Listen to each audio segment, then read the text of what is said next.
Class 12 আজকের practical ক্লাসে তোমাদের স্ট্যাটিস্টিক্সের ক্রমযৌগিক পরিসংখ্যা বা কিউমুলেটিভ ফ্রিকোয়েন্সি একটা ডেটা, সেখান থেকে কিভাবে তোমরা ছক করবে এবং তারপরে কিভাবে গ্রাফে তোমরা সেটাকে প্রেজেন্ট করবে সম্পূর্ণটা আজকের ক্লাসে দেখাবো। এর আগে আমাদের আয়তলেখ বা হিস্টোগ্রাম এবং ফ্রিকোয়েন্সি পলিগন বা পরিসংখ্যা বহুভুজ হয়েছে। আজকে ক্রমযৌগিক পরিসংখ্যা বা কিউমুলেটিভ ফ্রিকোয়েন্সি, যেটাকে সংক্ষেপে এফসি আকারে প্রকাশ করা হয়। প্রথমে আমরা জানবো ক্রমযৌগিক পরিসংখ্যা কাকে বলে। তোমরা তোমাদের পরীক্ষার খাতায় এটা লিখবে, ক্রমযৌগিক পরিসংখ্যার সংজ্ঞা: অশ্রেণীবদ্ধ বা বিচ্ছিন্ন অবস্থায় ধারাবাহিক মানগুলির পরিসংখ্যার কিংবা শ্রেণীবদ্ধ পরিসংখ্যার পরপর যোগফলের সমষ্টিকে ক্রমযৌগিক পরিসংখ্যা বলা হয়। যখন চলকের বন্টন ক্রমযৌগিক পরিসংখ্যান দিয়ে অঙ্কিত চিত্রের মাধ্যমে উপস্থাপন করা হয়, তখন তাকে অজাইব বা ক্রমযৌগিক পরিসংখ্যা রেখা বলে। এখানে দেখো একটি ডেটা দেয়া আছে, সেখানে শ্রেণী ব্যবধান, পরীক্ষায় প্রাপ্ত নম্বর দেয়া আছে 0 থেকে 10, 10 থেকে 20, 20 থেকে 30, 30 থেকে 40, 40 থেকে 50, 50 থেকে 60। এবার এই নম্বরগুলি পেয়েছে, অর্থাৎ 0 থেকে 10 নাম্বার পেয়েছে, তার মধ্যে স্টুডেন্ট আছে 2 জন। 10 নম্বর থেকে 20 নম্বর পেয়েছে, এরকম স্টুডেন্ট আছে 8 জন। 20 নম্বর থেকে 30 নম্বর আছে, এরকম আছে 15 জন। 30 থেকে 40 নম্বর পেয়েছে, এরকম স্টুডেন্ট আছে 12 জন। 40 নম্বর থেকে 50 নম্বর পেয়েছে, এরকম স্টুডেন্ট আছে 6 জন। 50 থেকে 60 নম্বর পেয়েছে, এরকম স্টুডেন্ট আছে 1 জন। প্রথমে যেটা ঊর্ধ্ব সীমানা অপেক্ষা নিম্নতর ক্রমযৌগিক পরিসংখ্যা, অর্থাৎ লেস দ্যান কিউমুলেটিভ ফ্রিকোয়েন্সি। এখানে দেখো এফসি দিয়ে একটা লেস দ্যান চিহ্ন করা আছে। এটা কিভাবে নির্ণয় করা হয় না, প্রতিটি শ্রেণীর একটি করে ঊর্ধ্ব সীমানা ও একটি করে নিম্ন সীমানা থাকে।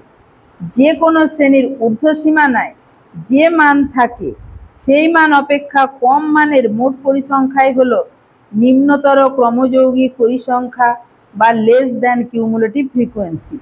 এই নিম্নতর ক্রমযৌগিক পরিসংখ্যা নির্ণয়ের সূত্র কি না, যে কোনো শ্রেণীর নিম্নতর ক্রমযৌগিক পরিসংখ্যা বা এফসি, এটা লেস দ্যান সমান পূর্ববর্তী শ্রেণী পর্যন্ত মোট পরিসংখ্যা যুক্ত সংশ্লিষ্ট শ্রেণীর পরিসংখ্যা। এর একটা ছক করে দেখাবো।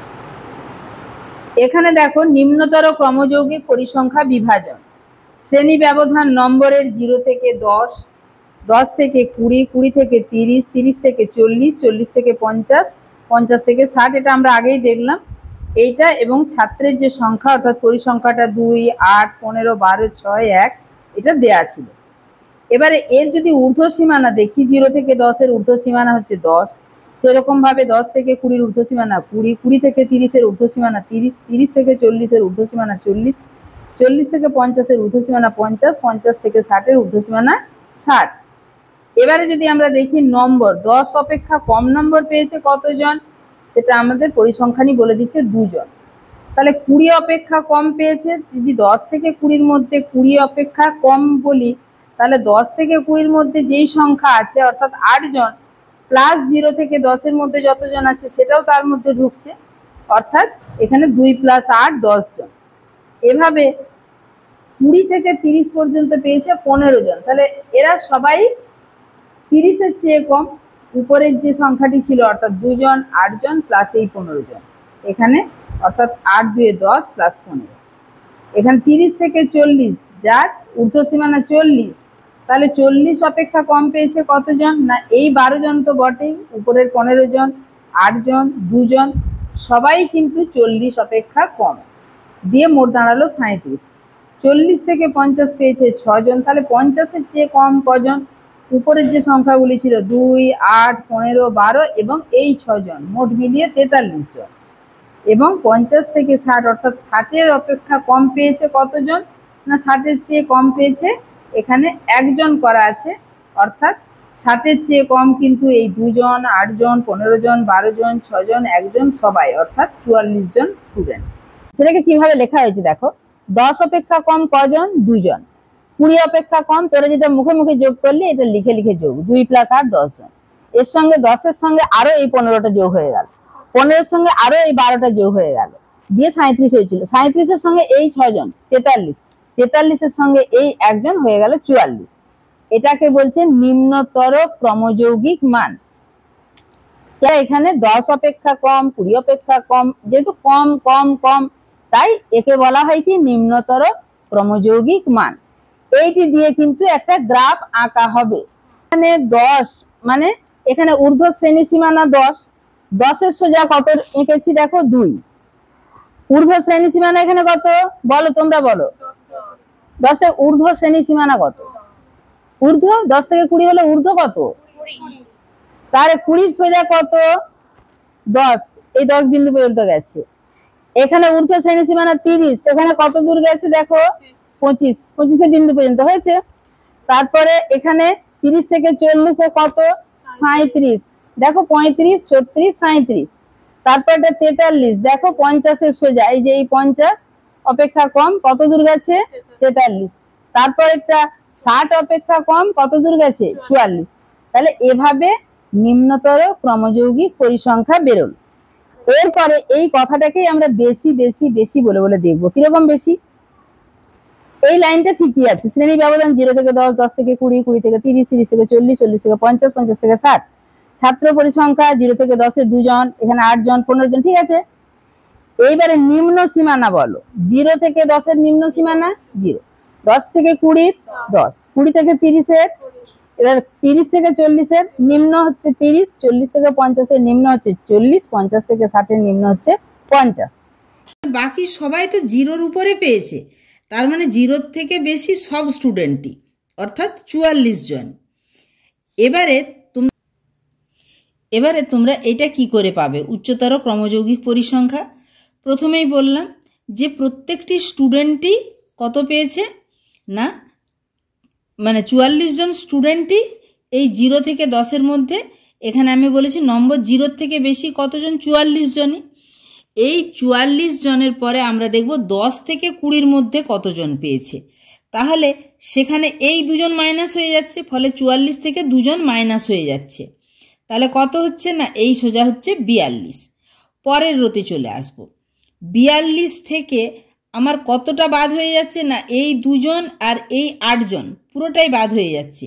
তাহলে আমি হয় 44 থেকে 10 বাদ দেবো, না হলে 42 থেকে 8 বাদ দেবো। 42 থেকে 8 বাদ দিলে হচ্ছে 34। এবার এই রোতে অর্থাৎ 20 থেকে বেশি হলো 34 জন। এরপরে দেখতে পাচ্ছ 20 থেকে 30-এর মধ্যে 15 জন আছে, সেই জন্য আমরা 34 থেকে আবার 15 মাইনাস করব, তাহলে 19 জন পেয়েছে 30 থেকে 40-এর মধ্যে। তারপরের রোতে এই যে 19 জন, 19 থেকে আবার আমরা এই 12টা, অর্থাৎ এখানে পরপর আমরা যদি দেখি, প্রথমে আমরা 44 থেকে 2 বাদ দিয়ে দিলাম, যেহেতু এখানে ঊর্ধ্বসীমা পরিসংখ্যাতে 2 আছে। 44 থেকে 2 বাদ দিয়ে দিলাম, সেখানে 42, 42 থেকে 8 বাদ দিয়ে দিলাম, সেখানে হলো 34, 34 থেকে 15 বাদ দিলাম হলো 19, 19 থেকে আবার 12 বাদ দিলাম হলো 7। আমরা যেগুলো বাদ দিচ্ছি সেগুলো সবই এখানে ছাত্র সংখ্যা এক একটা রোয়ের বাদ হয়ে যাচ্ছে। 19 থেকে 12 বাদ দিলাম হলো 7, 7 থেকে 6 বাদ দিলাম হলো 1। এইভাবে উচ্চতর ক্রমযৌগিক পরিসংখ্যাগুলো 44, 42, 34, 19, 7, 1 বেরোলো।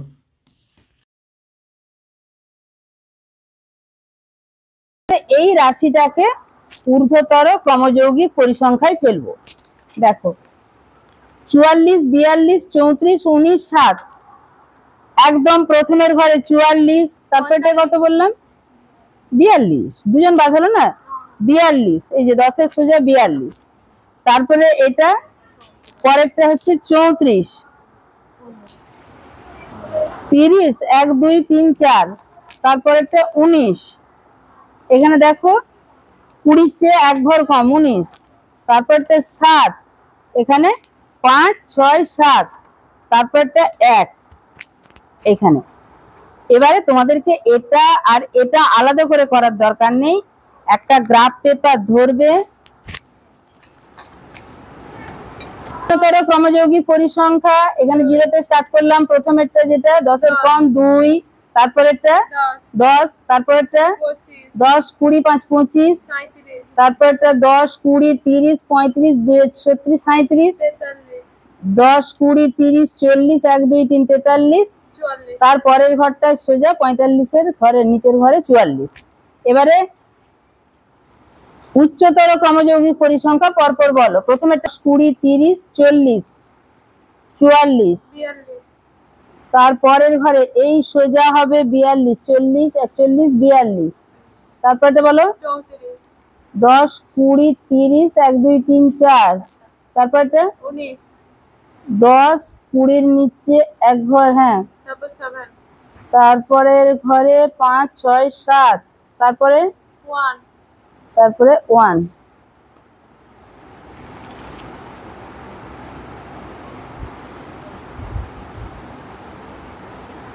এরকম দুটো লাইন বেরোবে। এখানে হেডিং কি হচ্ছে?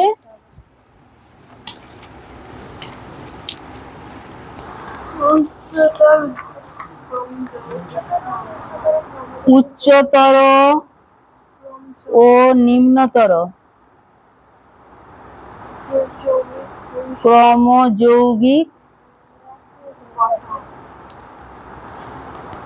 পরিসংখ্যা রেখা।